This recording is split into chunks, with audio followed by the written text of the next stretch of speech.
I'm just sitting here rocking in front of the fire. It feels really nice. It actually got cold today. Overnight actually, so it was like beautiful, as you saw on a couple of my walks before. And hi Katie. Like unseasonably warm. And then yesterday it was still pretty nice. I sat outside for a minute. I got a kitty in my lap. Okay. And then some wind came blowing in. Beep, beep, beep. Hi. Like the sky was getting dark and the wind was kicking just a little, but like the air was getting colder. But it stayed, reasonable until, overnight. Well, yeah, when we opened up to take the trash out, it was getting chilly, and then I woke up to snow this morning on the ground. But a lot of it's already melted because it got up to like 39 degrees later. So, where are you going? You couldn't get settled? She's checking out the fire. She's got her little bed over there.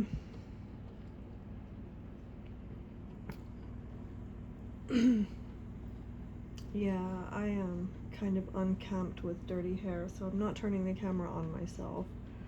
I'm just letting you look at the fire and sharing a little really warm moment. I love my fireplace and hearth. It just brings me so much comfort. It kind of feels like it transports me to a different time. And I definitely feel inside here almost cottagey, like I'm not in the middle of a very dense urban environment. I think our imagination does a lot to or can do a lot to enhance our experience of where we are. Yeah, but certainly the fireplace helps. I'm really glad we have the fireplace in the courtyard, which is why I film both of them so often, because it's sort of a way of like helping me manifest what I want to have in my future, which is just a small home, but something like with a fireplace and some yard, a small amount of land, even a quarter of an acre, and just to have places where I can try to grow things and just have that connection with the earth. I really need to get out and do more hiking, etc.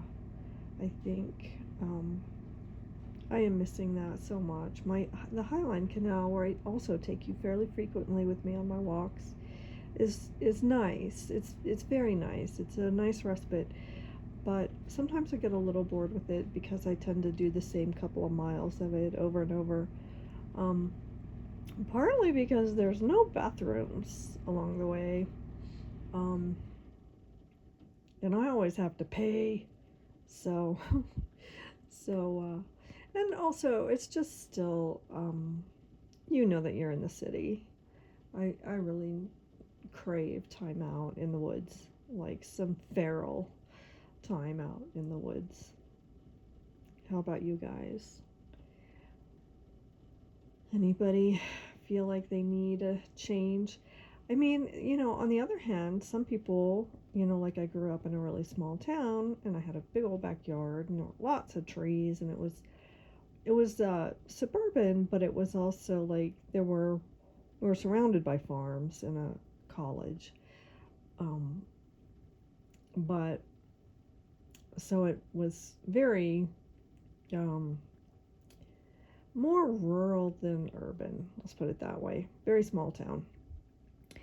And my whole young life, I just wanted to go to the city. Wanted to go to New York City, or even to go to like a bigger city nearby, which was Lexington, Kentucky. I thought of that as sort of a big city, and um, now it just seems like a great big old town off the highway to me because I've lived in Chicago for so many years, and then Denver, which is a huge metropolitan area. But I think that, but it certainly was a much bigger and more urban environment than the little town where I grew up. And so, I mean, I just wanted something different. I think that's fair. I think that's reasonable. People just want something different if than you've had your whole life. And I think it's good for you. I think it's good for your mind to experience different things. And it teaches you about what it's like to try to navigate the city, what people are like in the city, what industries are like, jobs, people. If you've never been to Chicago, you're probably like, oh my God, that place they all kill each other, blah, blah, blah. Nah, you just have to be smart. Yeah, I got held up, but, it was because I had put myself in a couple of dangerous situations, not necessarily through my own fault, but Um, yeah, maybe if you're in a vulnerable situation, like huge cities, fast cities aren't going to be the safest place to be homeless, for instance. Um, but you learn a lot living in a big city about keeping uh,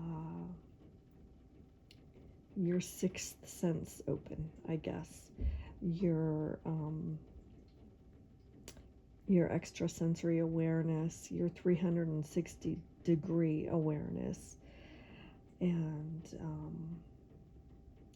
you build skills and you start making more shrewd decisions, hopefully, and keep yourself safe.